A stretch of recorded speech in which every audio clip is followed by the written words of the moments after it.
નમસ્કાર વિદ્યાર્થી મિત્રો, હું શૈલેષ ઢોલા આપ સર્વનું ફિઝિક્સ જીનિટના નવા લેક્ચરમાં હાર્દિક સ્વાગત કરું છું. આપણે ધોરણ 12નું ચેપ્ટર 12 પરમાણુઓનો ઇન ડિટેલ ઘણો અભ્યાસ કરેલો છે. બરાબર છે. ચેપ્ટર લગભગ હવે એન્ડ થવાના આરે છે અને ઘણા દાખલા તમને સોલ્વ કરાવ્યા છે અને આઈ હોપ કે તમે પણ ઘણા દાખલા સોલ્વ કર્યા હશે, પ્રેક્ટિસ કરી હશે, સૂત્ર યાદ હશે અને સૂત્ર પોથી બનાવી હશે અને જે પ્રમાણે તમને કોન્સેપ્ટ ભણાવવામાં આવ્યા છે એ પ્રમાણે તમે વ્યવસ્થિત રીતે કોન્સેપ્ટ ભણ્યા હશો તો તમને કદાચ આમ દાખલો પૂછે બરાબર કોઈ બી રીતે તો તમે તમારી પેન અટકશે નહીં. એના માટે બેસ્ટ એ છે કે ટૂંકમાં મહત્ત્વનું એ છે ઇમ્પોર્ટન્ટ કે આપણે વ્યવસ્થિત તૈયારી કરી હોય, કોન્સેપ્ટ ક્લિયર હોય, બેઝિક ક્લિયર હોય, બરાબર છે, અથવા ફંડામેન્ટલ ક્લિયર હોય, સૂત્ર યાદ હોય, સૂત્રનો યુઝ કેમ કરવો યાદ હોય, થિયરી યાદ હોય, દાખલા ઘણા બધા ગણા હોય, પ્રેક્ટિસ કરી હોય તો આવું પોસિબલ થાય. બરાબર છે. બાકી તમે જસ્ટ ખાલી જેટલું ભણાવવામાં આવે એટલું ખાલી જોઈ લ્યો એક વખત, એ ઘણા લોકો લખે પણ નહીં કે ભાઈ ચલો યાદ રહી જશે, તો આ પ્રમાણે માર્ક્સ આવે નહીં. એના માટે લખવા પડે, રિવિઝન કરવું પડે, યાદ રાખવું પડે અને પ્રેક્ટિસ કરવી પડે. બરાબર છે. ચલો સ્ટાર્ટ કરીએ આપણે તો આજનો લેક્ચરની શરૂઆત આપણે કરીશું દાખલાથી. રકમ સ્ક્રીનની સામે છે. રકમ વાંચીએ આપણે. હાઇડ્રોજન પરમાણુમાં ધરા સ્થિતિમાં રહેલા ઇલેક્ટ્રોનને 975 એંગસ્ટ્રોમ તરંગ લંબાઈ દ્વારા ઉત્તેજિત કરવામાં આવે છે. શું કહે છે? હાઇડ્રોજનનો પરમાણુમાં જે એક ઇલેક્ટ્રોન હોય એ ધરા અવસ્થામાં છે. આ ઇલેક્ટ્રોનને આપણે 12થી તરંગ લંબાઈવાળું તરંગ આપ્યું, ટૂંકમાં આપણે ઉર્જા આપી છે. બરાબર છે. 975 એંગસ્ટ્રોમ તરંગ લંબાઈ ધરાવતું તરંગ આપાત કર્યું, ડેફિનેટલી આપણે એને ઉર્જા આપી છે. કેટલી ઉર્જા આપી હોય? hc/λ. બરાબર, તો hc/λ આપણે ઉર્જા આપી છે. આ ઉર્જાના કારણે આ જે ઇલેક્ટ્રોન છે ધરા અવસ્થાનો પહેલી કક્ષાનો એ ઉત્તેજિત થાય છે. તો ક્વેશ્ચન એવો છે, ઉત્તેજિત થાય તો કેટલી સ્પેક્ટ્રલ રેખા મળે? હવે સ્પેક્ટ્રલ રેખા કોને કહેવાય? વર્ણપટ રેખા. બરાબર છે. આપણે વર્ણપટ રેખા ભણી ગયા છીએ, 5 શ્રેણી ભણ્યા આપણે, લાયમન, બામર, પાશન, બ્રેકેટ, ફંડ. એમાં તમને યાદ હોય તો એક સૂત્ર તમને આપ્યું હતું કે માનો કે n કક્ષા છે તો n કક્ષામાંથી નીચેની કક્ષાઓમાં સંક્રાંતિ થાય તો પોસિબલ વર્ણપટ રેખાની સંખ્યા કેટલી હોય? તો સૂત્ર આવું કંઈક આવે, વર્ણપટ રેખાની સંખ્યા બરાબર n × n - 1/2. તમને ખબર છે જો માનો કે n બરાબર 4 હોય, મેં તમને સોરી n બરાબર 5 હોય તો મૂકો 5 × 4 ભાગ્યા 2, 10 રેખા. આ તમને મેં એક્ઝામ્પલ આપીને સમજાવેલું છે કે 5માંથી પહેલીમાં, 4માંથી પહેલીમાં, 3માંથી પહેલીમાં, બીજીમાંથી પહેલીમાં, આ પ્રમાણે તમને કુલ 10 કક્ષાઓ મળે. તો બસ એની જ વાત કરી છે કે હાઇડ્રોજનનો પરમાણુ જે ઇલેક્ટ્રોન છે એ ધરા અવસ્થામાં છે, એને આપણે બહારથી એનર્જી આપી, બહારથી આપણે તરંગ આપ્યું છે કંઈક ઉર્જાવાળું કે જે તરંગની તરંગ લંબાઈ છે 975 એંગસ્ટ્રોમ અને એની ઉર્જા કેટલી હશે? hc/λ કરો તો તમને શું મળે? એની ઉર્જા મળે. આ ઉર્જા આપાત થવાથી શું થયું? એ જે ઇલેક્ટ્રોન છે ઉત્તેજિત થયો, ઉત્તેજિત થઈને ઉપરની કક્ષામાં સંક્રાંતિ કરે. ઉપરની કક્ષામાંથી જ્યારે નીચેની કક્ષામાં આવશે, બરાબર છે, ઉપરની કક્ષામાંથી જ્યારે ફરી પાછો નીચેની કક્ષામાં આવે તો મેક્સિમમ પોસિબલ કેટલી સ્પેક્ટ્રલ રેખા મળે આપણને? બરાબર છે. લખી નાખો એ મહત્તમ કેટલી સ્પેક્ટ્રલ રેખાઓ આપણને મળી શકે આપણે શોધવાનું છે. તો આપણે એક કામ કરીએ કે ભાઈ ઇલેક્ટ્રોન પહેલી કક્ષામાં છે, બરાબર, આ ધારો કે ઇલેક્ટ્રોન પહેલી કક્ષામાં છે, આ ઇલેક્ટ્રોન અહીંયા છે, ઉપર કંઈક જાય છે, કઈ કક્ષામાં જાય છે એ આપણને હમણાં ખબર પડી જશે. બરાબર. હવે મારે જરૂર પડશે નહીં પડે એના માટે જરૂર તમને બે સૂત્ર વાપરી શકો. તમારી પાસે લેમડા છે, બરાબર, તમે સૂત્ર કયું મૂકી શકો? એક અલગ પેજમાં લખું તમને સમજાવું કઈ કક્ષામાં જશે આપણે જોતું હોય તો સૂત્ર ખબર છે આપણને બધાને. 1/λ = rz² કાઉન્સમાં 1/ પહેલી કક્ષામાં છે ધરાવસ્થામાં એટલે 1/1² - 1/n². હવે તમારી પાસે લેમડા છે, તમારી પાસે r છે, તમારી પાસે z છે અને આપણને n મળે. તો આના પછી તમને n મળી શકે. એક તો રીત આ થઈ ગઈ, બરાબર. અહીંયા જે n આવે એ, બરાબર છે, n કેટલા આપણને ખબર છે નહીં. એક રીત તો આ થઈ, બરાબર. મેં તમને આપણે લાસ્ટ લેક્ચરમાં દાખલો પણ આના આધારે દાખલો ગણેલો છે. બીજી એક રીત કઈ તો સિમ્પલ, મારો એ ઇઝી રીત છે કે ઇલેક્ટ્રોન પહેલી કક્ષામાં છે, કેટલી ઉર્જા હશે? એની પાસે -13.6 ઇલેક્ટ્રોન વોલ્ટ ઉર્જા હશે. હવે આપણે એના પર શું કર્યું? બહારથી તરંગ આપાત કર્યું, બરાબર. જેની તરંગ લંબાઈ કેટલી છે? લેમડા આપણને આપ્યું છે 975 એંગસ્ટ્રોમ. કેટલું આપ્યું છે? 975 એંગસ્ટ્રોમ. તો આ તરંગ પાસે ઉર્જા હોય, કેટલી ઉર્જા હોય? hc/λ. પણ પ્રોબ્લેમ એ છે કે h ની કિંમત તમે મૂકો 6.625 10 - 34, c ની કિંમત મૂકો તમે 3 10 - 8 ને લેમડાની કિંમત મૂકો 975 એંગસ્ટ્રોમને ફેરવી નાખો 10 - 10 મીટરમાં, તો તમારો જે આન્સર આવશે જૂલમાં. પણ મોસ્ટલી આપણે જે આન્સર આવશે જે આપણે જે ગણતરી માટે જરૂરી આન્સર છે ઉર્જાના એ શેમાં છે? ઇલેક્ટ્રોન વોલ્ટમાં છે. તો આપણે આ સૂત્ર કરી શકશું નહીં. પણ તમને એક ચેપ્ટર ભણાવ્યું છે આગળ, કયું? ફોટો ઇલેક્ટ્રોન વાળો, બરાબર, દ્રવ્ય અને વિકિરણનો દ્વૈત સ્વભાવ, dual nature of matter and radiation. એ ચેપ્ટરમાં તમને કીધું હતું કે તમારી પાસે લેમડા જે છે એ એંગસ્ટ્રોમમાં હોય અને તમારે ઉર્જા જોતી હોય તો સૂત્ર તમને શીખવાડ્યું હતું. યાદ રાખો કયું હતું? 12400/λ. યાદ રાખો, યાદ હશે આમ તો. લેમડા તમે કીધું હતું એંગસ્ટ્રોમમાં મૂકવાનું અને આ પ્રમાણે કરો તમારો આન્સર ઇલેક્ટ્રોન વોલ્ટમાં આવશે. જે લોકોને કદાચ એ ચેપ્ટર યાદ હોય અથવા તો તાજું હમણાં કંઈક રિવિઝન કર્યું હશે એને ખબર છે કે હું શું બોલું છું. તમે લેમડા, તમારી પાસે લેમડા છે તો ઉર્જા કેટલી હોય? hc/λ. નો ડાઉટ આટલી ઉર્જા હોય hc/λ. પણ તમે આ કિંમત મૂકો hc ને લેમડાની, બરાબર છે, તો તમને જે આન્સર મળશે જૂલમાં મળશે. પણ આપણે જે આ ચેપ્ટરમાં જે ઇલેક્ટ્રોનની ઉર્જા છે એ ઘણી નાની છે એટલે આપણે માપીએ છીએ એમાં ઇલેક્ટ્રોન વોલ્ટમાં. હવે તમે જૂલ ડાયરેક્ટલી ઇલેક્ટ્રોન વોલ્ટમાં ઉમેરી શકો, બાદ કરી ના શકો, ડાયરેક્ટ બાદ બાકી ના થાય. ટૂંકમાં કાં તો ઇલેક્ટ્રોન વોલ્ટને જૂલમાં ફેરવવું પડે, કાં તો જૂલને ઇલેક્ટ્રોન વોલ્ટમાં ફેરવવું પડે. હવે એટલી બધી માથાકૂટ કરવા કરતાં સિમ્પલ તમને શીખવાડ્યું છે કે આ પ્રમાણે જ્યારે લેમડા આપે તમને એંગસ્ટ્રોમમાં કે કોઈ પણ બીજા એકમમાં, તો પહેલાં શું કરવાનું, લેમડાને ફેરવી નાખો પહેલાં એંગસ્ટ્રોમમાં. આપણને ઓલરેડી એંગસ્ટ્રોમમાં જ આપ્યું છે એટલે બીજી કંઈ ચિંતા છે નહીં. પછી સૂત્ર કયું મૂકવાનું, 12,400 છેદમાં લેમડા, જે એંગસ્ટ્રોમમાં આવ્યું હોય 12,400 ભાંગા જે આપ્યા છે આંકડો લેમડાનો ભાંગી નાખો તો તમને આન્સર ઇલેક્ટ્રોન વોલ્ટમાં મળશે. તો અમને ઉર્જા મળી ગઈ. ઇલેક્ટ્રોન પહેલી કક્ષામાં તો આટલી ઉર્જા મળશે. આટલી ઉર્જા લઈને ટૂંકમાં આટલી ઉર્જા થઈ ગઈ ઉત્તેજિત ઉર્જા. શું થઈ ગઈ? આ ઉત્તેજિત ઉર્જા. આપણે એને ઉત્તેજિત કર્યો એટલે ઇલેક્ટ્રોન એક ઉપરની કક્ષામાં જશે. કઈ કક્ષામાં જશે એ આપણે શોધી નાખીએ તો મને n મળી જાય. ત્રીજીમાં જાય, બીજીમાં જાય, પહેલીમાં જાય, સોરી પહેલીમાંથી બીજીમાં જાય, ત્રીજીમાં જાય, ચોથીમાં જાય, પાંચમીમાં જાય, છઠ્ઠીમાં જાય, એ આપણને ખબર છે નહીં, પણ મને n મળી શકે. તો મેં તમને n શોધવાની બે રીત કીધી. એક તો આ રીત છે 1/λ = r/z² કાઉન્સમાં 1 - 1/n². આમાં તમે લેમડાની કિંમત મૂકો, આરની કિંમત મૂકો, ઝેડની કિંમત મૂકો, બધી કિંમત મૂકશો તો તમારો આન્સર આવી જશે. બરાબર છે? તો બે રીતમાંથી તમે કોઈ પણ રીતે દાખલો ગણી શકો. એક તો લેમડાવાળી રીત આ છે અથવા ઉર્જાવાળી રીત. ચલો આપણે પહેલાં એક કામ કરીએ.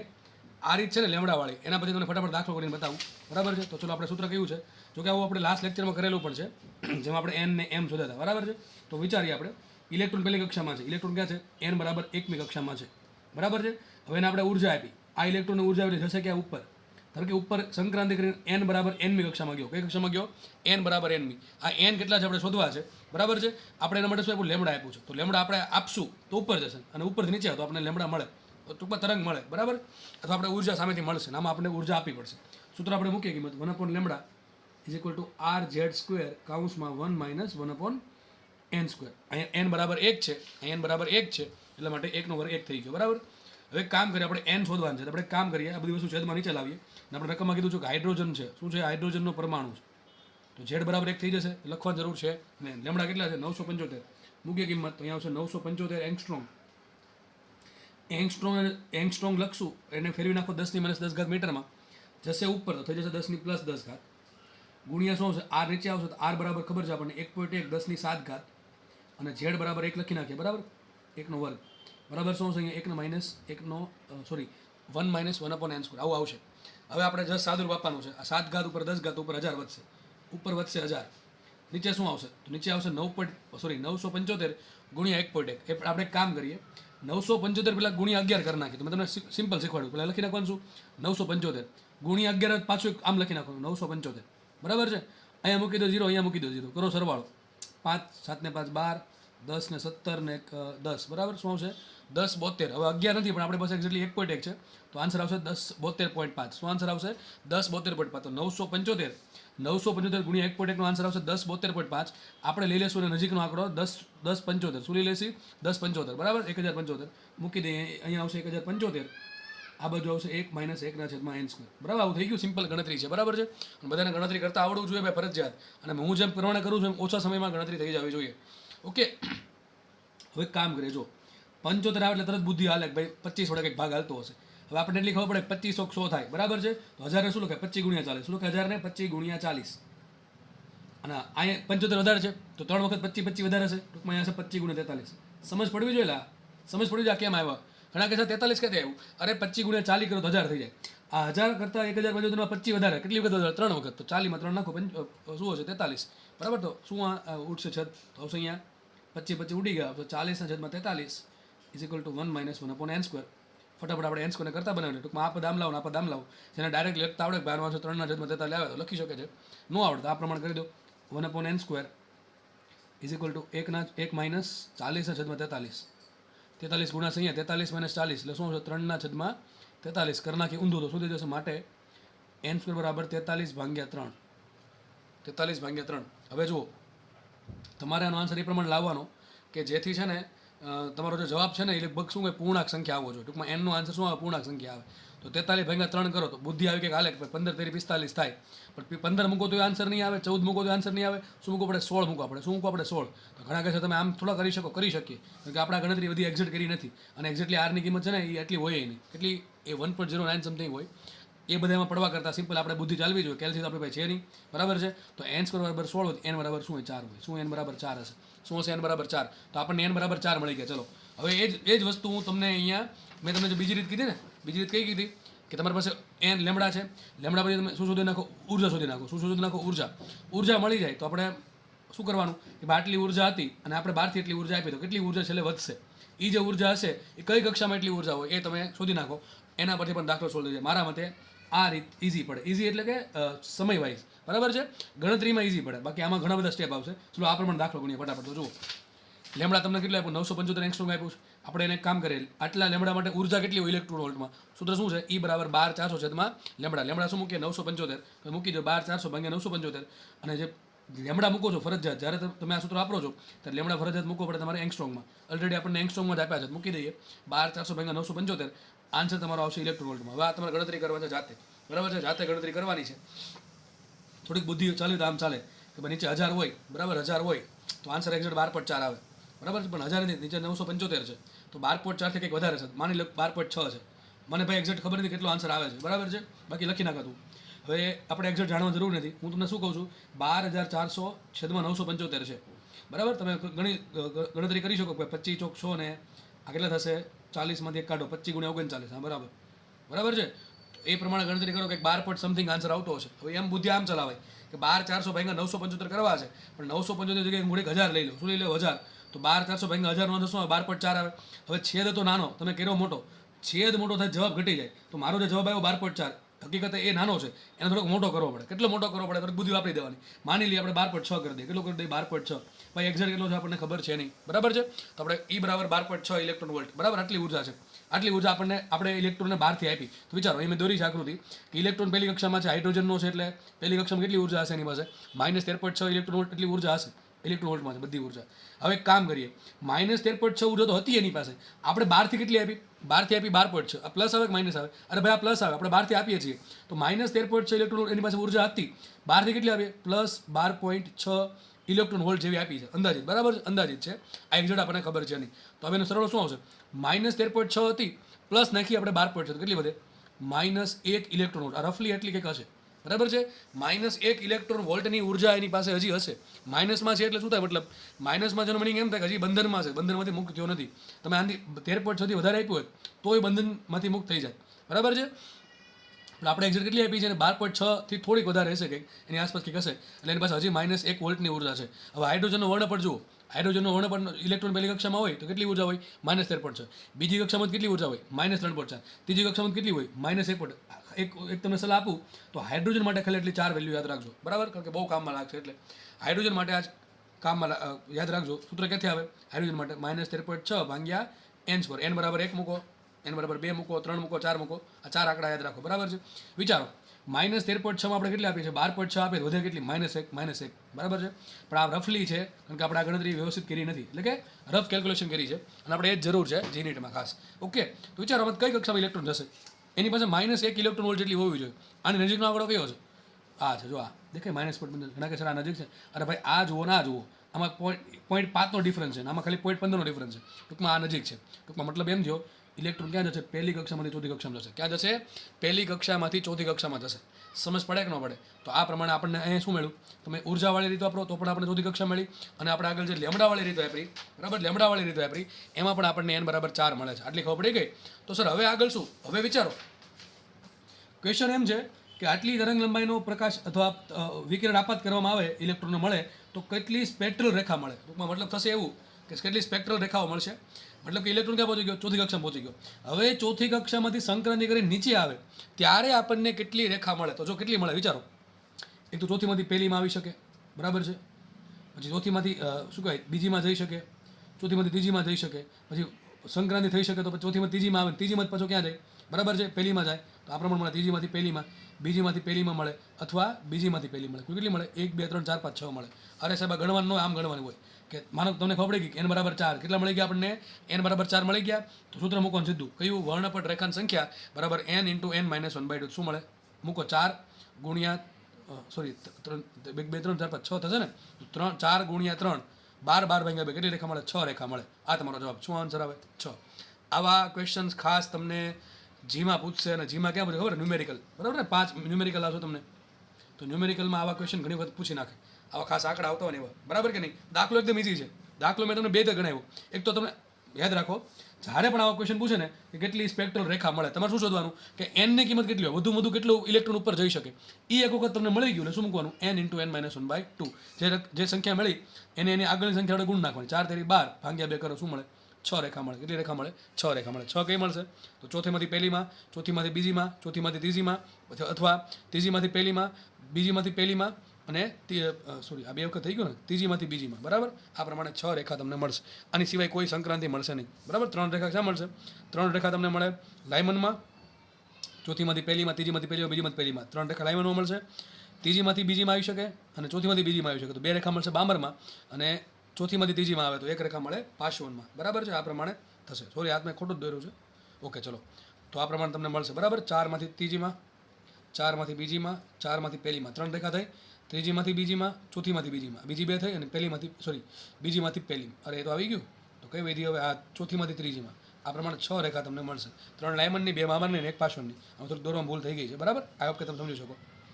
સમજ પડે કે નહીં? માનો કે તમને હાઇડ્રોજન જગ્યાએ લિથિયમ આપ્યું હોય તો તમે શું કરો? એક્ઝેક્ટલી આપણે આ આંકડો ખબર નથી કેવો મળે આપણને, એના માટે ફિક્સ તમને તરંગલંબાઇ આપી હશે. આ તમે ખાલી જસ્ટ તમને બનાવું છું દાખલો. કે માનો કે તમને લિથિયમ ડબલ પ્લસ આપ્યો, તમારે કરવું શું પડે? તો તમારા પાસે 2 રસ્તા છે. એક તો આ સૂત્ર મૂકો, બરાબર, આ સૂત્ર ગમે ને ચાલવાનું છે. આ ઝેડ બદલે, ટૂંકમાં શું બદલે? ખાલી ઝેડ બદલે ટૂંકમાં n બદલશે. n બદલે એટલે સંખ્યા બદલી જશે. એક તો એ વસ્તુ થઈ. પણ માનો કે તમે એનર્જીની મેથડથી, ટૂંકમાં આ મેથડથી દાખલો કરો છો તો ક્યાં ફરક પડે ખબર છે? એક તો અહીંયા આ તો તમને આટલો જ આન્સર આવશે. અહીંયા ફરક પડે કે ઇલેક્ટ્રોન પહેલી કક્ષામાં હોય તો લિથિયમમાં છે ને ઉર્જા કેટલી હોય? -13.6 હોય, વધારે હોય. ગુણ્યા 9 કરવા પડે. કેટલા કરવા પડે? ગુણ્યા 9 કરવા પડે. એટલી ઉર્જા હશે માઇનસમાં. બરાબર કે નહીં? કારણ કે લિથિયમનું ન્યુક્લિયસ મોટું હોય. લિથિયમમાં અંદર 3 પ્રોટોન હોય ન્યુક્લિયસમાં, હાઇડ્રોજનમાં ખાલી 1 જ હોય. એટલે લિથિયમનો જે નજીકનો ઇલેક્ટ્રોન છે ને એને પ્રબળ આકર્ષણ હોય, એટલે એની બહુ બંધન ઉર્જા માઇનસમાં હોય. સમજ પડે કે નહીં? ખાલી ગોખો નથી થતું, સમજવાનું છે. લિથિયમમાં 3 ઇલેક્ટ્રોન હોય, હાઇડ્રોજનમાં ખાલી 1 જ ઇલેક્ટ્રોન હોય, સોરી પ્રોટોન હોય ન્યુક્લિયસમાં. એટલે 1 જ પ્રોટોન ખાલી 1 ઇલેક્ટ્રોનને આકર્ષે. તો લિથિયમ ડબલ પ્લસમાં શું થાય? 3 પ્રોટોન ભેગા મળીને 1 ઇલેક્ટ્રોન પર હુમલો કરશે, એટલે કે એને આકર્ષણ અનુભવ છે. એટલા માટે લિથિયમમાં કેટલી હશે? -13.6 × 9 કરવા પડે. બરાબર, એટલી હશે. ઓકે, તો બસ સિમ્પલ વસ્તુ છે. અહીંયા મેં લખી દીધું છે એ વસ્તુ કે ભાઈ આપણે બહારથી કેટલી ઉર્જા આપીએ. તો પહેલાં માનો કે એ કક્ષામાં છે, પહેલી કક્ષામાં છે, એમાં આપણે માનો કે F છેલ્લી કક્ષામાં ગયો, સૂત્ર શું આવે? EF - EA બરાબર E બાહ્ય. બરાબર, આના પરથી EF શોધો. અને EN સૂત્ર શું આવે? -13.6 Z² ભાગ્યા NI². અને એ બરાબર શું આવે? -13.6 Z² ભાગ્યા NF². આના પરથી તમને કંઈક n મળશે. બરાબર, જે પણ મળતા હોય. બરાબર, તો ટૂંકમાં તમારે આ પ્રમાણે ગણતરી કરવી પડે કોઈ તત્વ આપ્યું હોય તો. અને આ બધી એનર્જી મેથડમાં ન પડવું હોય તો સિમ્પલ તમને જે મેં કીધી લેમડાવાળી મેથડ, તમે એનાથી પણ દાખલો ગણી શકો. બરાબર, એક દાખલો આપણે ઘણો સમય લઈ લીધો છે. નેક્સ્ટ દાખલો જોઈએ તો આવો દાખલો ભવિષ્યમાં તમને પૂછાય તો તમને દાખલો જાતે આવડી જવો જોઈએ. બરાબર, એક દાખલો ગણાવ્યો છે, એમાં તમને ઘણા દાખલા બીજા મેં કહી દીધા. તો ખાસ યાદ રાખો, સ્પેક્ટ્રલ રેખાની સંખ્યા પૂછે તો શોધવાનું શું? n શોધવાનું. n વધુ કેટલા હોય? n બરાબર 4 હોય, 5 હોય, 6 હોય, કેટલા છે? બરાબર છે. ઓકે, ચલો. અને ઘણી વખત છે ને ઉલટું થાય, ઘણી વખત ઉલટું થાય. તમને આ સ્પેક્ટ્રલ રેખાની સંખ્યા આપી દે તો તમને n મળી જાય. બરાબર, હું તમને એમ કહી દઉં કે ભાઈ હાઇડ્રોજનનો ઇલેક્ટ્રોન છે ધરા અવસ્થામાંથી ચોથી કક્ષામાં જાય છે, અથવા એમ કહું કે હાઇડ્રોજનના પરમાણુ ધરા અવસ્થામાંથી ઉપર જાય તો વધુ 6 રેખા મળે. n કેટલા હોય? 4 હોય. તમને ઘણી વખત તરંગ લંબાઈ પૂછે, ઊંધી પૂછે. બરાબર કે નહીં? તમને વર્ણપટ રેખાની સંખ્યા 6 આપી હોય તો n કેટલા હોય? 4 હોય. n 4 મળી જાય તમને લેમડા આરામથી મળી જાય. સૂત્ર કયું? 1/λ સૂત્ર આપણું છે ને કે નહીં? 1/λ (r² કૌંસમાં 1 - 1/n². જે આવતું હોય ટૂંકમાં. બરાબર, પહેલી હોય તો પહેલું મૂકવાનું, બીજું મૂકવાનું. તો ઉલટું પૂછે, આપણે કંઈ ફરક પડે નહીં. ઓકે, આગળ વધીએ. ઓકે, ચલો. નેક્સ્ટ દાખલો તમારા માટે હોમવર્કમાં છે. દાખલો ઇઝી છે. ઇઝી એટલે કે ઓછો સમય લે, એમ તરત ખબર પડી જાય કે આ જ આન્સર આવશે. આગળના દાખલાની જેમ ગણતરી ઓછી કરવી પડશે. કારણ શું? તમને રકમ વાંચીને કહું છું. હાઇડ્રોજન પરમાણુના ધરા અવસ્થાના ઇલેક્ટ્રોનને 12.1 ઇલેક્ટ્રોન વોલ્ટ જેટલી ઉર્જા આપતા ઉત્સર્જન થતી સ્પેક્ટ્રલ રેખાની સંખ્યા કેટલી હશે? સિમ્પલ ક્વેશ્ચન છે. એક્ઝેક્ટલીમાં થાય એવું કે ઇલેક્ટ્રોનને ઉર્જા આપી એટલે ઉત્તેજિત થઈને ઉપર ગયો. ઉપરથી જ્યારે નીચે આવે ત્યારે આપણને રેખાઓ મળશે અલગ અલગ. બરાબર છે. તો ક્વેશ્ચન એમ છે કેટલી રેખા ઉત્સર્જિત થશે. તો દાખલો એટલા માટે ઇઝી છે, તમને ડાયરેક્ટલી એમાં ઉર્જા આપી દીધી. જો આગળ તમને લેમડા આપ્યું હતું, લેમડામાંથી આપણે પહેલાં ઉર્જા શોધવી પડે, ઉર્જામાંથી આપણે નક્કી કરવું પડે કેટલી ઉર્જા વધી. બરાબર, તો કેટલી ઉર્જા હશે એના પરથી આપણે સંક્રાંતિ નક્કી કરવી પડે. ડાયરેક્ટ તમને ઉર્જા આપી છે તો વિચારજો હવે શું કરવું આગળ. બરાબર છે. આનો આન્સર આપણે #1 કરીને કોમેન્ટમાં લખી નાખો. સર આટલી રેખા ઉત્પન્ન થશે. દાખલો આગળનો છે, બેઠો દાખલો છે. વિચારો કે ધરા અવસ્થામાં કેટલી ઉર્જા હોય? -13.6 ઇલેક્ટ્રોન વોલ્ટ હોય. બહારથી કેટલી આપો છો? 12.1 આપો છો. વધે કેટલી? જેટલી વધે એટલી કેટલી કઈ કક્ષામાં એટલી વધે? આજે શું આન્સર આવે? સિમ્પલ, ચલો કહી દો -1.5. શું આવે?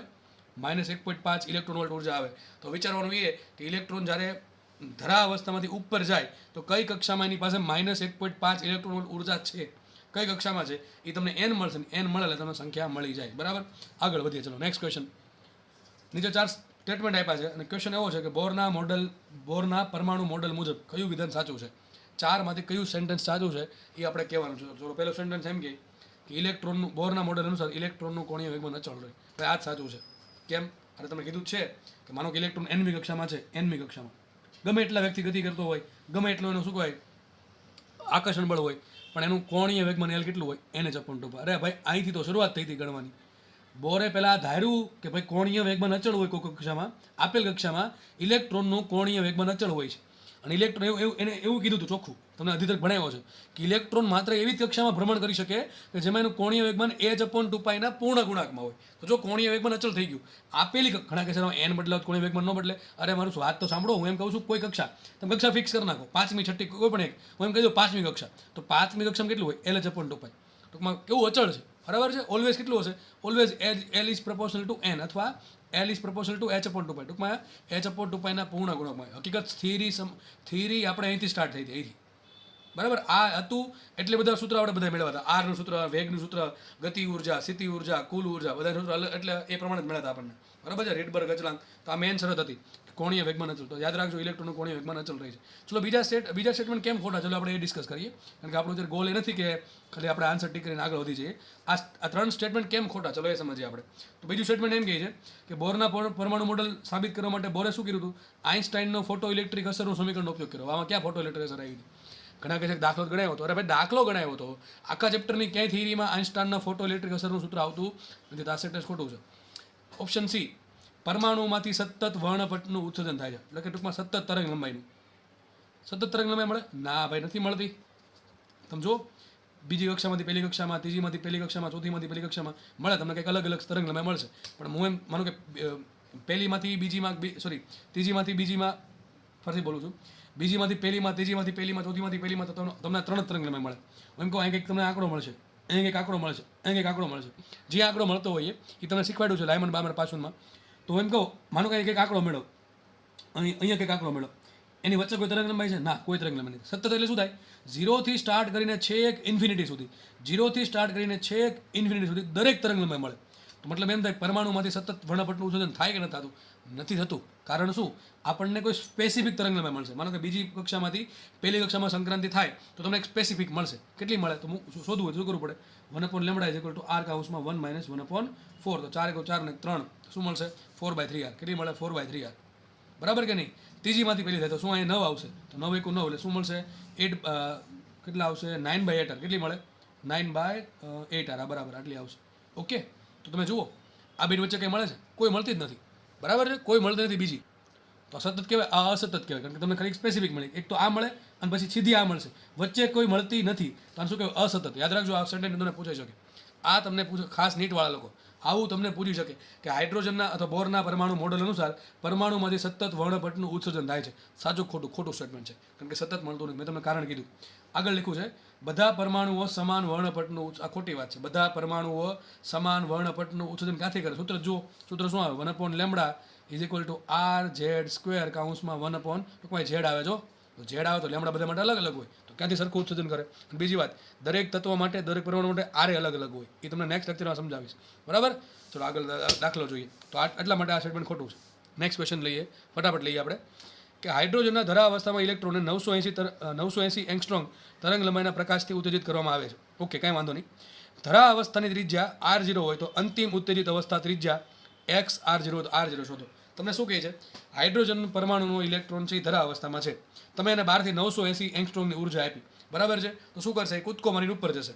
તો ક્વેશ્ચન એમ છે, જ્યારે ધરા અવસ્થામાં હોય ત્યારે એની ત્રિજ્યા કેટલી છે, r0 છે. તો હવે કૂદકો મારીને ઉપર જશે તો એ જે પણ કક્ષામાં જશે, ધારો કે nમી કક્ષામાં ગયો તો nમી કક્ષામાંની ત્રિજ્યા કેટલી થઈ જાય છે, x × r0. તો આપણે x શોધવાનું છે. એટલે આમાં કરવું શું પડે, આગળ દાખલો ગણ્યો બેઠો દાખલો, આગળ જે દાખલો ગણ્યો બેઠો દાખલો કરવાનું શું, જસ્ટ n શોધવું પડે. શું શોધવું પડે, n શોધવું પડે. તમને n મળી જાય તો જ દાખલો થાય. બરાબર, હમણાં જો આગળ શું હતું, 975 હતું. કેટલી તરંગ લંબાઈ હતી, 975. અહીં કેટલી છે, 980 છે. બસ એટલો ફરક છે. તો એનાથી કંઈ બહુ ફરક નહીં પડે 5 એંગસ્ટ્રોમથી. બરાબર છે, તો અહીં કક્ષા કઈ મળશે, ચોથી જ મળશે. જો બરાબર, આગળ દાખલો ગણ્યો તો બેઠો દાખલો છે. 12 તમને ઉર્જા તરંગ લંબાઈ આપી છે, એના પરથી ઉર્જા શોધો. કેટલી ઉર્જા આવશે, 12.6 જેવી કંઈક આવશે પ્લસમાં. એની પાસે કઈ કક્ષામાં છે ઇલેક્ટ્રોન, પહેલી કક્ષામાં છે. કેટલી ઉર્જા હોય પહેલી કક્ષામાં -13.6 હોય. 12 થી કેટલી આપી આપણે આપી 12 થી આપણે આપી 12.6 કેટલી આપી આપણે 12 થી 12.6 આપણે 12 થી આપી તો વધશે કેટલી -1 ઇલેક્ટ્રોનની આસપાસ કંઈક વધશે. એટલે કઈ લગભગ કોની નજીક છે એ હાઇડ્રોજન માટે -0.85 એંગસ્ટ્રોમ નજીક. તો શું મળશે n બરાબર 4. અને આમ ખબર ન પડે તો તમને હમણાં દાખલો ગણાવ્યો તો બરાબર પેલી લેમડાવાળા સૂત્ર પરથી કે લેમડાની કિંમત મૂકી દો તો તમને n કેટલા છે મળી જાય. આ સૂત્ર બરાબર છે. આ સૂત્ર 1/λ બરાબર. આમાં જસ્ટ તમારે 975 ની જગ્યાએ 980 મૂકવાનું છે. પણ હું એમ તમને કહું કે ફરક પડશે નહીં, અહીં 16 જ આવશે બરાબર છે. ઓકે ચલો તો ત્યાં n બરાબર 4 જ આવવાના છે. મને n બરાબર 4 મળી ગયું. હવે મને એમ કહો કે ઇલેક્ટ્રોન પહેલી કક્ષામાં હોય તો ત્રિજ્યા કેટલી છે એની r0 છે. તો ક્વેશ્ચન એમ છે ચોથી કક્ષામાં કેટલી ત્રિજ્યા હોય. ત્રિજ્યાને કક્ષાને શું લેવા દેવા છે? અરે સાહેબ મોટું લેવા દેવા છે. સૂત્ર શું આવે? r proportional to n²/z. શું હોય? r proportional to n²/z. હવે z તો ચલો ફિક્સ થઈ ગયો, હાઇડ્રોજન છે એટલે વધુ શું r proportional to n². ટૂંકમાં r proportional to n². પહેલાં જો n બરાબર 1 હોય ત્રિજ્યા કેટલી છે r0. હવે n બરાબર 1 માંથી થઈ ગયા n બરાબર 4. ટૂંકમાં ત્રિજ્યા સોરી જે n છે 4 ગણું થઈ ગયું તો 4 નો વર્ગ 16. તો શું આવે? 16 ગણી ત્રિજ્યા થઈ જાય. તો શું આન્સર આવશે? x બરાબર 16. બરાબર કે નહીં? નો ફાવે તો શું કરવાનું? r1/r2 બરાબર n1/n2². r2 ને કરતા બનાવો, r1 ની n1 ની n2 ની કિંમત મૂકો, તમારો સેમ આન્સર શું આવશે? 16r0 આવશે. શું આન્સર આવશે? તો આઈ થિંક દાખલો ઇઝી છે. આગળના દાખલામાં શું કે ખબર શું હતું? સ્પેક્ટ્રલ રેખાની સંખ્યા. એના માટે સૂત્ર મૂકવું પડે અને ત્રિજ્યા પૂછે તો એનું સૂત્ર મૂકવું પડે. આમાં તમને વેગે પૂછી શકે, કોઈ પણ વસ્તુ પૂછી શકે. જરૂર ખાલી એની n ની જરૂર પડે. જે પૂછવું હોય આપણે, વેગ પૂછે તો વેગ, ગતિ ઉર્જા પૂછે ગતિ ઉર્જા, સ્થિતિ ઉર્જા, ગમે એનો ગુણોત્તર પૂછે આપણને કાંઈ વાંધો છે નહીં, પણ સૂત્ર આવડવા જોઈશે. આગળ વધીએ. ચલો નેક્સ્ટ દાખલો ભણીએ. નેક્સ્ટ દાખલો મારા ફેવરિટ દાખલામાંનો એક દાખલો છે, કારણ કે આવા દાખલા બહુ પૂછાય છે. આવા દાખલા ખાસ જીમાં પૂછાય છે બરાબર. એવું નહીં કે આ ચેપ્ટરમાંથી, કોઈ પણ ચેપ્ટરમાંથી દાખલા પૂછાય છે. અને આવા દાખલા તમને મેં ગ્રેવિટેશનમાં કરાવેલા છે અને ચેપ્ટર નંબર 1 માં કરાવેલા છે બરાબર છે, ધોરણ 12 ના. ચલો શું કહે છે? જો હાઇડ્રોજન પરમાણુનો ઇલેક્ટ્રોન માટે સ્થિતિ ઉર્જા આટલી છે. સ્થિતિ ઉર્જા u બરાબર ½ kr² મુજબ મળે છે. r ત્રિજ્યા છે ને k એક અચળાંક છે બરાબર છે. તો r proportional to n⁻x અને ઇલેક્ટ્રોનની કુલ ઉર્જા e proportional to n⁻y મળે છે. તો x ને y શોધો. ચલો ઘણા કેસ તો બહુ ઇઝી છે. r proportional to શું n²/z હોય અને e proportional to શું હોય? z²/n² હોય. તો દાખલા જવાબ આવી ગયો. અરે ભાઈ એ ક્યારે હોય? એવું કોણે કીધું હતું? બોરે કીધું હતું કે ઇલેક્ટ્રોન આ પ્રમાણે ભ્રમણ કરતો હોય તો વિચારો એની સ્થિતિ ઉર્જા પહેલાં આટલી ન હોય, માઇનસમાં હોય, પ્લસમાં આપી. જુઓ ટૂંકમાં અહીંયા મોડલ ફેરવી નાખ્યું, અહીંયા પરમાણુનું મોડલ ફેરવી નાખ્યું છે. સમજ પડે કે નહીં? આપણે જે ગણતરી અત્યાર સુધી કરીએ છીએ, અત્યાર સુધી જે પણ ભણ્યા છીએ એ કોના આધારે ભણ્યા છે? બોરના મોડલ આધારે. પણ તમને અહીંયા દાખલામાં જીમાં જે પૂછ્યો તો દાખલો, એમાં તમને મોડલ ફેરવી નાખ્યું. પરમાણુનું મોડલ શું આપ્યું તમને? પરમાણુનું એવું મોડલ આપ્યું છે કે જેમાં સ્થિતિ ઉર્જા કેવી છે? u બરાબર ½ kr². કેટલી છે? ½ kr². અહીંયા સ્થિતિ ઉર્જા આપણે પેલી જૂની લેતા ને કે -k × ze / r. આ સ્થિતિ ઉર્જા નથી, અલગ છે. જો અહીંયા અલગ છે બરાબર કે નહીં? આપણી સ્થિતિ ઉર્જા કેટલી હતી? તો કંઈક ગતિ ઉર્જા કરતાં ડબલ, પણ માઇનસમાં. એટલે -13.6 × 2 એટલે કેટલી હતી? આટલી હતી, -27.2 z²/n². ઇલેક્ટ્રોન વોલ્ટ આટલી હતી આપણે, આટલી હતી આપણી, એટલે કે બોરના મોડલ આધારિત. પણ અહીંયા તમે કેટલી આપી? જો ½ kr². તો પહેલી વાત તો એ કે તમારે જે આપણે બોરના મોડલ આધાર જે આન્સર આવે છે એ અહીંયા આવશે નહીં, કારણ કે અહીંયા મોડલ બદલી ગયું છે. એ લોકોએ હું આમ કોઈ પણ મને તમને મોડલ આપી દીધું છે બરાબર છે. રકમમાં તમને આપ્યું u બરાબર ½ kr². તમને કાલ સવારે આપે u બરાબર ½ kr³. તમને કંઈ ફરક પડવો જોઈએ નહીં, અથવા અહીંયા આંકડા ફેરવી નાખે, આપણને કોઈ ફરક પડે નહીં. ગમે મોડલ આપે, આપણે દાખલો ગણતા આવડવો જોઈએ. ચલો શું કરવાનું? જુઓ, બે વસ્તુ મારે શોધવાની છે. એક તો r નો સંબંધ શોધવાનો છે n હારે, અને e નો સંબંધ શોધવાનો છે n હારે બરાબર છે. હવે એક વસ્તુ યાદ રાખજો, કોઈ પણ મોડલ હોય એમાં એક વસ્તુ પાકી કે કોણીય વેગમાનનું સંરક્ષણ થશે.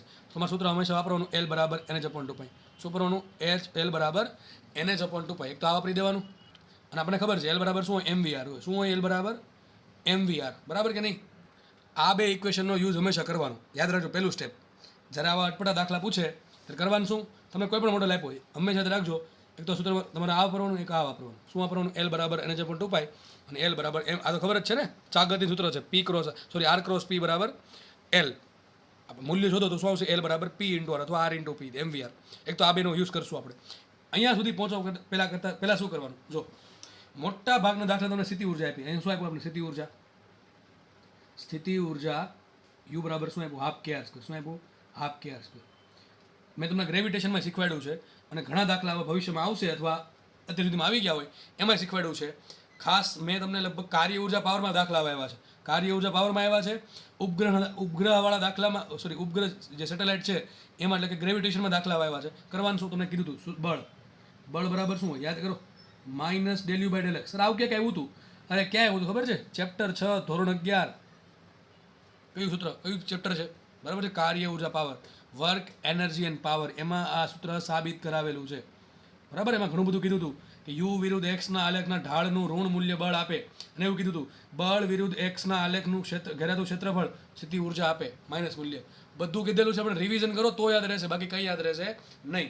પણ સૂત્ર આ બેઝિક સૂત્ર છે, આપણું બેઝિક સૂત્ર છે. યાદ રાખો, જ્યારે પણ દાખલા તમને આવી રીતે અટપટી રીતે સ્થિતિ ઉર્જા આપે, તમારે પહેલાં શું કરવાનું? બળ શોધવાનું. શું કરવાનું? બળ શોધવાનું. બરાબર, બળ શું હશે? એફ બરાબર minus del you by del X, અથવા માઇનસ, અત્યારે ખાલી આપણે જો રકમમાં તમને આર આપી શકે, ઝેડ આપી શકે, વાય આપી શકે, એક્સ આપી શકે, કોઈ પણ વેરિયેબલ આપી શકે. કે તો અચળાંક છે તો વિધું શું? આર બદલે તો યુ બદલે, તો આપણે સૂત્ર બદલાવવું પડશે. આપણે શું મૂકવું પડશે સૂત્ર? એફ બરાબર શું આવશે? એફ બરાબર આવશે minus del you by del r. શું આવે? Minus del you by del r. હકીકત સૂત્ર આખું આવું આવે, એફ બરાબર minus del you by del x i caret minus del you by del y j caret minus del you by del z k caret. આ બધું ભણાવેલું છે ભાઈ, નવીન નથી. બરાબર, આ ધોરણ 11માંથી આવે છે આ. પણ જુઓ, મેં તમને એવું કીધું છે કે અહીંયા આપણી પાસે એક જ વેરિયેબલ છે, કયો છે? આર. તો સૂત્ર શું મૂકો? એફ બરાબર minus del you by del R મૂકો તોય ચાલશે, અથવા minus D U by D R મૂકો તોય ચાલશે. વિચારો તમે, ખાલી અહીં એક જ વેરિયેબલ છે. આનું શું મિનિંગ થાય કે યુના સમીકરણમાં આર સિવાયનું બધું અચળ રાખીને વિકલન કરો. આનું શું મતલબ થાય કે યુનું વિકલન કરો આર સાપેક્ષ, બીજું કાંઈ અચળ નથી. પણ આમાં બે જ વસ્તુ છે, તો હાફ તો અચળ છે, કે અચળ છે, તો વધુ શું ખાલી આર. તો આ વિકલન કરો કે આ વિકલન કરો, બધો જવાબ કેવો આવે? સરખો. ચલો આપણે વિકલન કરીએ. તો મુખ્ય સૂત્ર, મેન સૂત્ર કયું આપણા માટે? એફ બરાબર minus del you by del R મૂકો કે D U by D R મૂકો? ચલો D U by D R મૂકી દઉં. મૂકે કિંમત આપણે માઇનસ રાખો એમને, ડી બાય ડી આર આવશે એ રીતે, અને યુ શું આવશે? યુ બરાબર આવશે હાફ કે આર સ્ક્વેર. શું આવશે? યુ બરાબર હાફ કે આર સ્ક્વેર. રકમ આપણને આપ્યું છે. હવે આ રકમમાં તમને કોઈ પણ વસ્તુ આપે, હાફ કે આર સ્ક્વેર આપે, 3/2 કે આર સ્ક્વેર આપે, ગમે કે જગ્યાએ વાય આપે, ટૂંકમાં જે આપે એને જે આપવું આવે, પણ ચોખોટ પાડેલું હોય શું વસ્તુ છે? કે અચળાંક છે અને આર ત્રિજ્યા છે. એટલે આપણા હાથમાં આર બદલે છે. બરાબર છે, આર તો બદલે. બરાબર, અલગ અલગ ત્રિજ્યાનું મૂલ્ય અલગ અલગ હોય, અલગ અલગ કક્ષા માટે. તો મૂકી આનું વિકલન કરીએ તો શું આવશે? માટે એફ બરાબર ચલો આ માઇનસ રાખો એમને, હાફ કે તો અચળ આવી જશે, બહાર આવી જશે કારણ કે અચળ છે એટલે, અને આર સ્ક્વેરનું વિકલન આર સર્વિસ થાય 2r. તો શું આવશે? એફ બરાબર માઇનસ કે આર. તમને બળ મળી ગયું. આ બળ છે જરૂરી બળ છે. એફ બરાબર શું છે? Minus square. આ જરૂરી બળ કેમ સર? જરૂરી બળ એટલે, અરે ભાઈ ઇલેક્ટ્રોન છે, હું તમને કહું કે માનો કે એક કામ કરી, અલગ પેજમાં જ લખીએ આપણે, તો આપણે છેલ્લે મળ્યું શું? એફ બરાબર માઇનસ કે આર. આ આપણને બળ મળ્યું સ્થિતિ ઉર્જાને યુઝ કરીને. હવે મને એમ કહો, ઇલેક્ટ્રોન કોઈ પણ ન હોય, કોઈ પણ મોડેલ હોય, ઇલેક્ટ્રોન સ્થિર હોય, ગતિ કરતો હોય, કેવા માર્ગે ગતિ કરતો હતો? આ ત્રિજ્યા એટલે શું હશે? વર્તુળાકાર માર્ગ હશે. વર્તુળાકાર માર્ગમાં માનો કે વી ઝડપથી ગતિ કરે છે. ઇલેક્ટ્રોન જે છે એ વર્તુળાકાર માર્ગમાં, આર ત્રિજ્યાના વર્તુળાકાર માર્ગમાં વી જેટલી ઝડપથી ગતિ કરે છે. ગતિ તો કરતો હશે ફિક્સ, એ ખબર છે આપણને. અને આપણે એવું માની લઈએ કે ભાઈ નિયમિત વર્તુળાકાર ગતિ કરે છે. કઈ ગતિ કરે છે? નિયમિત વર્તુળાકાર ગતિ. નિયમિત વર્તુળાકાર ગતિ કરતો હોય, બરાબર છે, તો આપણને ખબર છે એના પર એક બળ લાગતું હોય. શું લાગતું હોય? અથવા વર્તુળાકાર ગતિ કરતો એક બળ લાગતું છે, કયું? કેન્દ્રગામી બળ અથવા કેન્દ્ર ત્યાગી બળ. તો માનો કે જો એક કેન્દ્ર ત્યાગી બળ કેટલું લાગવાનું છે? mv square by R. કેટલું લાગે છે? mv square by R.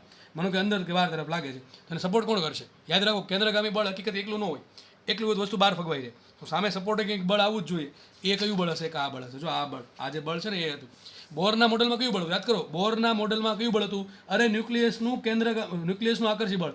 યાદ હોય, તમને ખબર હોય તો, half mv square by r બરાબર શું મૂક્યું હતું આપણે? કે into Q1 Z into minus e છેદમાં આર સ્ક્વેર. આપણે આ મૂક્યું હતું, યાદ હશે બધાને, બરાબર છે. પણ આપણા કેસમાં તમને સ્થિતિ ઉર્જા ઓલરેડી આપી દીધી છે, તો આપણે જે સપોર્ટિંગ બળ છે mv સ્ક્વેર બાય આરને, એ કયું લેવાનું? સ્થિતિ ઉર્જા પરથી જે સાબિત કર્યું એ લેવાનું. કયું લેવાનું? સ્થિતિ ઉર્જા પરથી સાબિત. બસ દાખલો પતી ગયો. આગળ હવે દાખલો બેઠો છે, આગળ જે ઘણા બધી બેઠી વસ્તુ આવશે. બસ આ જ વસ્તુ હતી. કેન્દ્રગામી બળને કયું બળ સપોર્ટ કરે? તો કયું કરે? Del you by del X પરથી. તો del you by del R પરથી આપણને જે બળ મળે એ બળ કેન્દ્રગામી બળને સપોર્ટ કરે. તમને ગમે એ મોડલ આપે, દાખલાની રીત બેઠી આવશે. માત્ર આ ચેપ્ટરમાંની દરેક ચેપ્ટરમાં જેમાં આ ટાઈપનો દાખલા પૂછાય સ્થિતિ ઉર્જાવાળા જરૂર પડતી બળની, તો તમારે હંમેશા બળ આ પ્રમાણે ફાઇન્ડ કરવાનું રહેશે. બરાબર, દાખલો થઈ ગયો પૂરો. તો કંઈક આવું કંઈક આવશે. માનો કે mv સ્ક્વેર બાય આર પ્રમાણે લાગે છે, એફઆર લાગશે આ રીતે. એ બરાબર કે આર નહીં, કે આર એટલે આ રીતે લાગશે. માઇનસ શું બતાવે? દિશા, ડાયરેક્શન બતાવી શકતો હોય, બરાબર. માઇનસ કન્સિડર કરવાની જરૂર છે નહીં. આપણે શું કરશું? બે બળને સમતોલ નાખીએ. તો લખીએ સંતુલિત અવસ્થા માટે શું હશે? કેન્દ્રગામી બળ એટલે કયું થઈ ગયું? mv સ્ક્વેર બાય આર બરાબર શું આવશે? જે આપણે સ્થિતિ ઉર્જાના વિકલનથી જે સાબિત કર્યું છે પાર્શિયલ ડિફરન્શિએશનથી, એ બળ સરખાઈ દેવાનું. બસ તો આવશે એ બરાબર મૂકી દઈએ કે આર. તો જો સૂત્ર શું સાબિત થયું તમને? તો આના પરથી આપણને ખબર પડી ગઈ. mv સ્ક્વેર બરાબર શું આવે? કે આર સ્ક્વેર આવે. શું આવે એમ વી સ્ક્વેર બરાબર કે આર સ્ક્વેર. સર આપણે શોધવાનું શું છે? અરે જો બે વસ્તુ શોધવાની છે આપણે.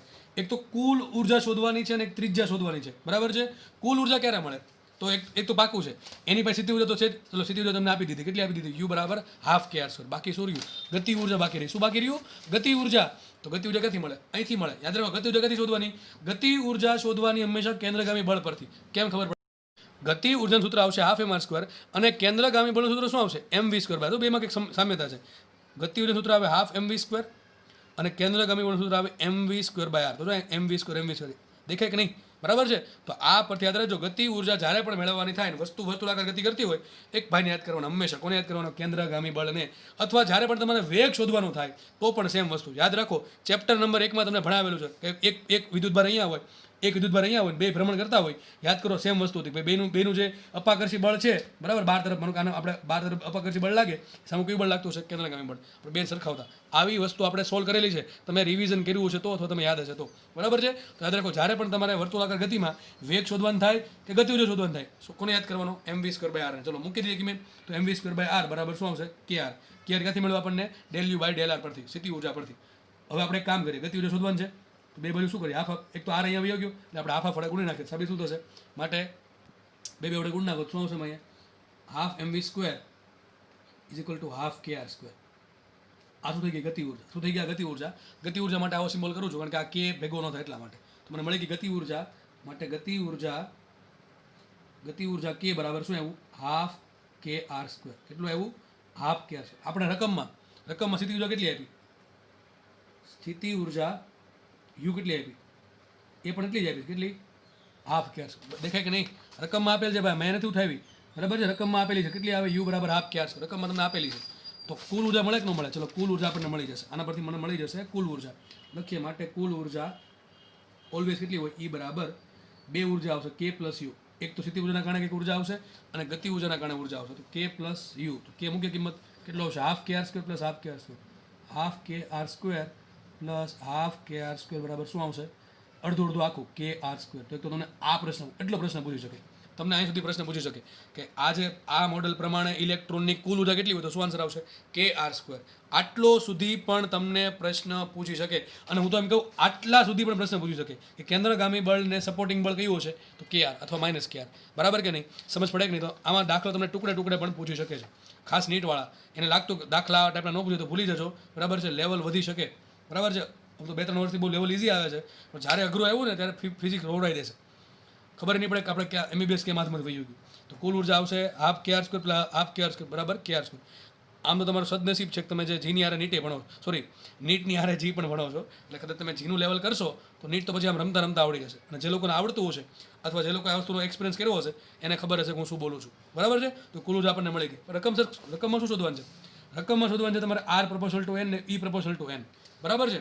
આર પ્રપોર્શનલ ટુ એન ને ઈ પ્રપોર્શનલ ટુ એન શોધવાનું છે. હવે જુઓ, આ સર ક્યાંથી મળે? એના માટે પહેલાં મારે તો નવું પેજ લેવું પડશે, બરાબર છે. પેજ લઈ લઈએ આપણે. ઓકે, ચલો જો મને મળ્યું શું? મને કંઈક આવું કંઈક મળ્યું. જો કુલ ઉર્જા બરાબર, ફટાફટ લખીએ. કુલ ઉર્જા ઈ બરાબર મળી મને કે આર સ્ક્વેર.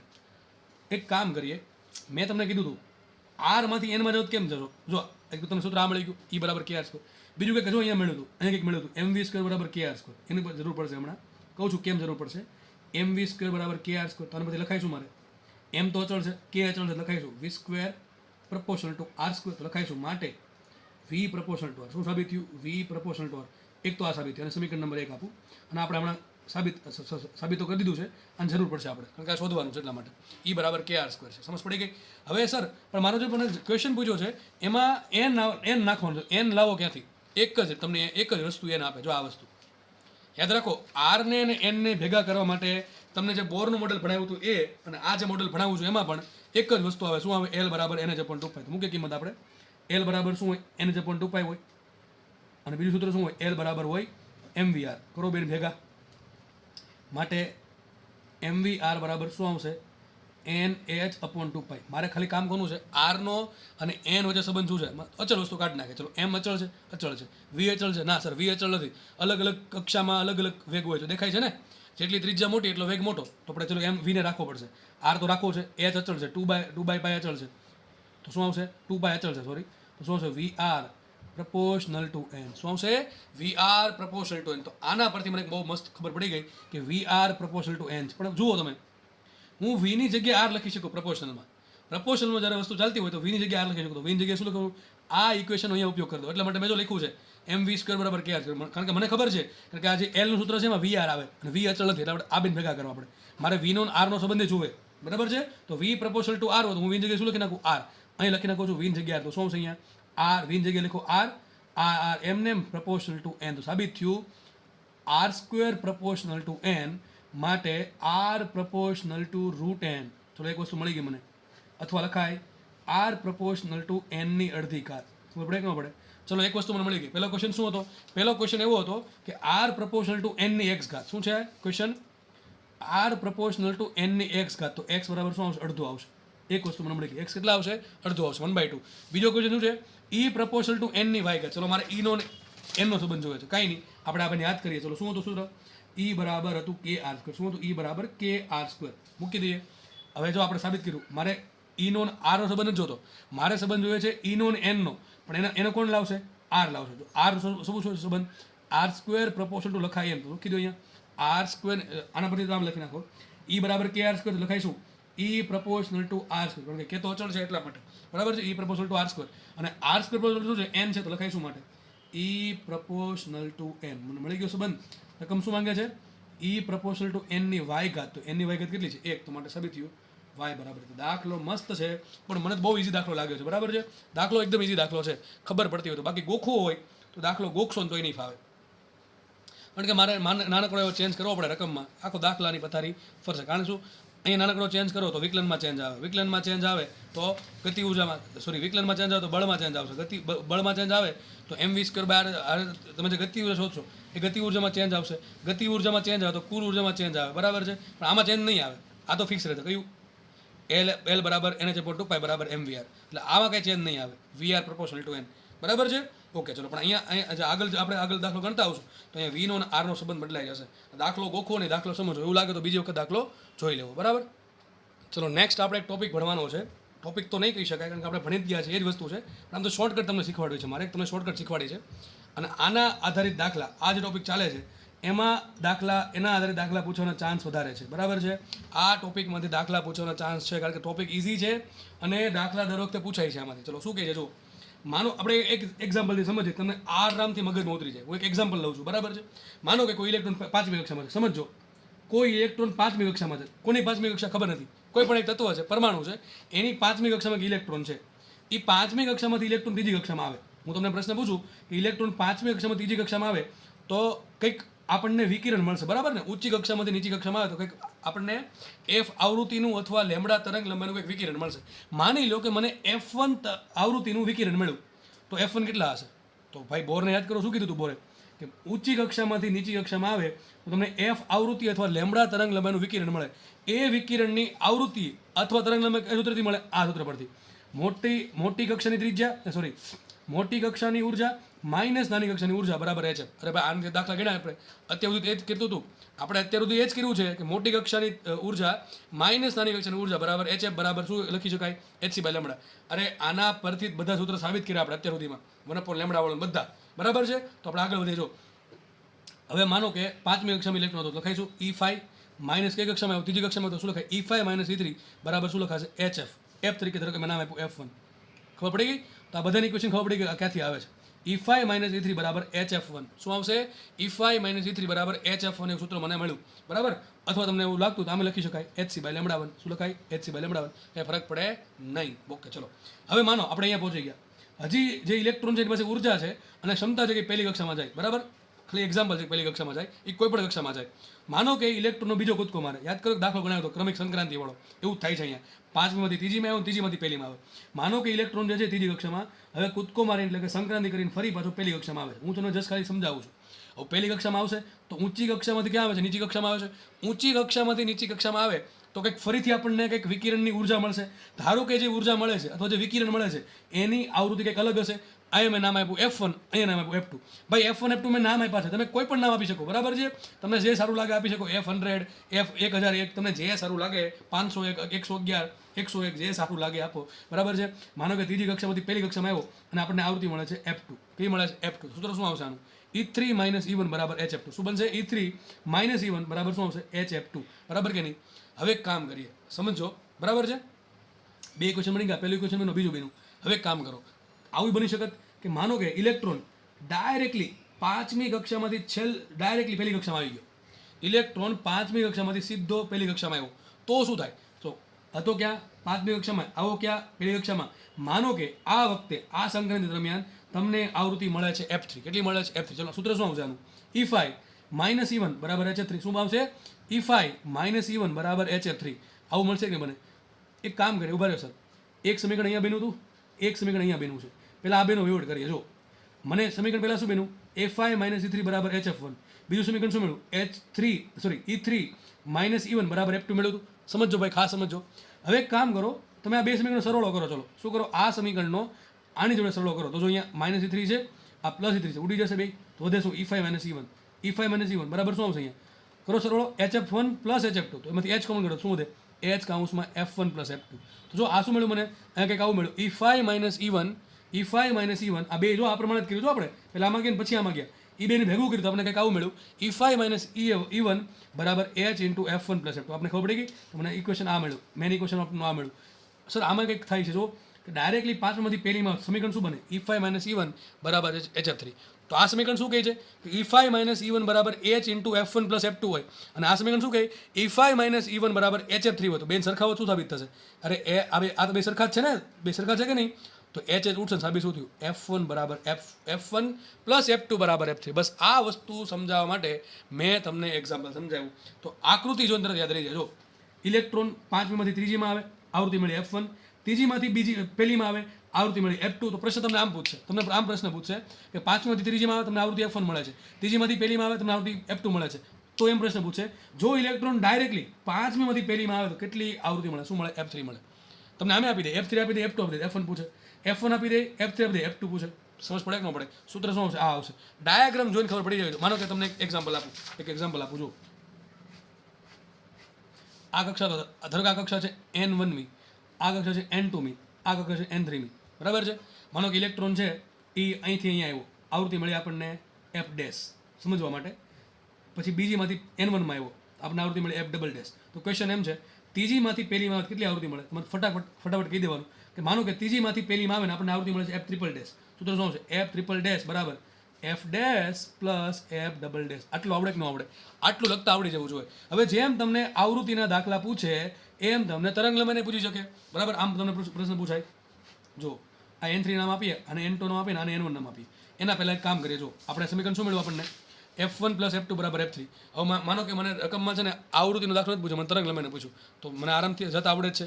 તરંગ લંબાઈમાં જવું શું કરવું પડે? આપણે ખબર છે F બરાબર C/λ. શું થાય? F બરાબર C/λ અથવા F λ બરાબર C. તો આપણે કિંમત મૂકીએ.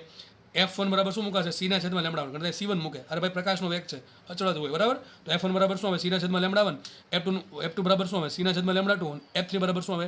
C/λ3. મતલબ એમ કહેવા માંગુ છું, નામ આપી દો 5, 3 ને 1 સમજવા માટે ખાલી. માનો કે ઇલેક્ટ્રોન જેમ પાંચમીમાંથી ત્રીજીમાં આવ્યો એમ આપણને આવૃત્તિ F1 મળે છે. માનો કે એની જગ્યાએ આપણે તરંગ λ1 મળે છે. ઇલેક્ટ્રોન જેમ ત્રીજીમાંથી પહેલીમાં આવે છે એમાં આપણને આવૃત્તિ F2 મળે છે. માનો કે એમ તમને તરંગ લંબાઈ મળે છે λ2. અને ઇલેક્ટ્રોન પાંચમીમાંથી ત્રીજીમાં આવે છે અને માનો કે તમને જેમ આવૃત્તિ F3 મળી હતી, માનો કે તરંગ લંબાઈ મળે છે λ3. તો ત્રણ વચ્ચે સંબંધ શું હોય? વ્યસ્તનો સંબંધ. કઈ રીતે? જો F1 બરાબર શું મૂક્યું? C/λ1. F2 બરાબર શું મૂક્યું? C/λ2. F3 બરાબર મૂક્યા C/λ3. ઉપરથી CC ઉડી જશે. શું છે? 1/λ1 બરાબર 1/λ1 + 1/λ2 બરાબર 1/λ3. તો આવૃત્તિનો શું કરવાનું? ડાયરેક્ટ સરળો કરવાનો. અને તરંગ લંબાઈનો વ્યસ્તનો સરળો કરવાનો. કારણ શું? કારણ તમારી સામે છે. અહીંથી આમાં કેમ ગયા ખબર પડવી જોઈએ. આ ક્યાંથી આવ્યું? ઉપરથી, બરાબર. આમ ખબર ન પડે તો E5 - E3 બરાબર શું લખાય? HC/λ1, બરાબર છે. E3 - E1 બરાબર શું લખાય? HC/λ2. અને E5 - E1 બરાબર શું લખાય? HC/λ3. સરખાવો કરો, સરવાળો સરખાવો, છેલ્લે સૂત્ર આ જ આવશે. એમાં તમારે ઉપરથી HC ઉડી જાય, બરાબર કે નહીં? તો આપણને જાણવા શું મળ્યું? જાણવા કંઈક આવું મળ્યું સાહેબ. જો કે માનો કે ઇલેક્ટ્રોન ત્રીજી કક્ષામાંથી બીજી કક્ષામાં આવે છે અને તરંગ લંબાઈ મળે છે λ'. સમજવા માટે ખાલી નામ આપ્યું λ'. એ પછી ઇલેક્ટ્રોન બીજી કક્ષામાંથી પહેલી કક્ષામાં આવ્યો, તરંગલંબાઈ મળે છે લેમડા ડબલ ડેશ. કેટલી મળે? Lambda double dash. અને માનો કે ઇલેક્ટ્રોન ત્રીજી કક્ષામાં સીધો પહેલી કક્ષામાં, જો આ આકૃતિ આવી જ થવી જોઈએ, બરાબર છે, શું મળે? Lambda triple dash. તો સૂત્ર શું આવશે? 1 triple dash 1 lambda triple dash is equal two શું આવશે? 1 lambda dash plus 1 lambda double dash. પણ આમ હોય શું તમે શું કરશો? માનો કે આ પ્રમાણે છે, નામ આપી દઉં N4 N3 N2 ને N1, બરાબર છે. ઇલેક્ટ્રોન ચોથીમાંથી બીજીમાં આવ્યો, બીજીમાંથી ગયો પહેલીમાં, એટલે આવું થયું. ક્વેશ્ચન એવો પૂછ્યો કે ચોથીમાંથી ત્રીજીમાં તરંગ લંબાઈ શું મળે? તો આનો દાખલો ગણવો પડે આખો. કયો દાખલો? અરે તમને n બરાબર કંઈક આપ્યો, સૂત્ર પી આવ્યો 1 lambda is equal two RZ² કાઉન્સમાં 1/ni² - 1/ni², એ કરવું પડે, બરાબર. ખાસ યાદ રાખો, આકૃતિ આ પ્રમાણે થવી જોઈએ, બરાબર છે. આ સંક્રાંતિ થઈ, એની પછી એ જ કક્ષામાંથી નીચે સંક્રાંતિ થવી જોઈએ.